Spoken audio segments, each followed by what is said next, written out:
बुद्धि वठ वचन खे ॿुधण जो थी वेंदो भागन सां मिलो संतनि जो मेलो बुद्धि वठ वचन खे ॿुधण जो थी वेंदो भागन सां मिलो संतनि जो मेलो बुद्धि वठ वचन खे ॿुधण जो थी वेंदो भागन सां मिलो संतनि जो मेलो बुद्धि वठ वचन खे ॿुधण जो थी वेंदो भागन सां मिलो पखी संत साधू कई बात हिकड़ी रहन बटे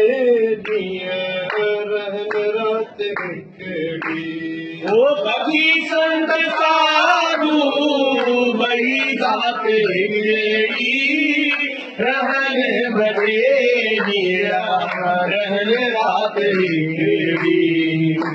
हरि वदन राम राम राम राम हरि वदनी सुबुह सवेरो बुद्धि वठ वचन खे ॿुधण जो थी वेंदो भागन सां मिलो संतनि जो मेलो बुद्धि वठ वचन खे ॿुधण जो थी वेंदो भागन सां मिलो संग जे किनारे जलेबी तूं झोली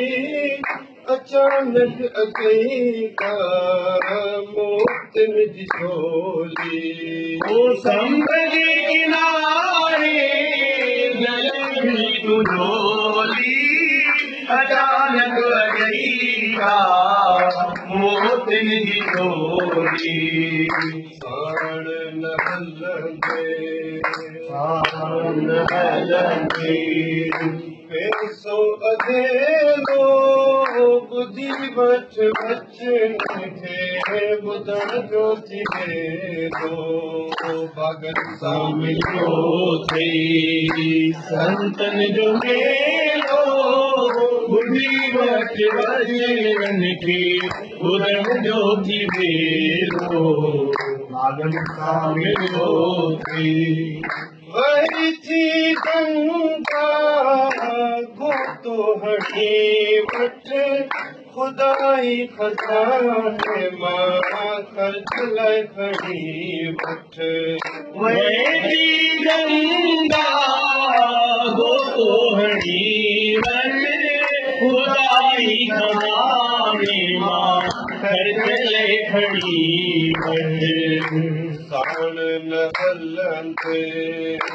साण न हलंदे पैसो अधेलो बुद्धि वठ वचन खे ॿुधण जो थी वेंदो भागन सां मिलो संतनि जो मेलो बुद्धि वठ वचन खे ॿुधण जो थी वेंदो भागन सां मिलो वञण साण पहला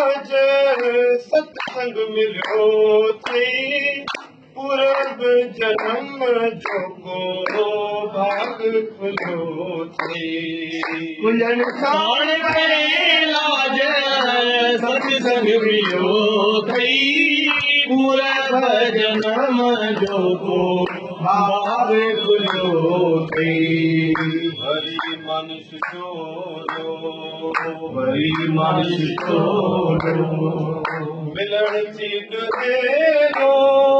बुद्धि वठ वचन खे ॿुधण जो थी वेंदो भागन सां मिलियो थई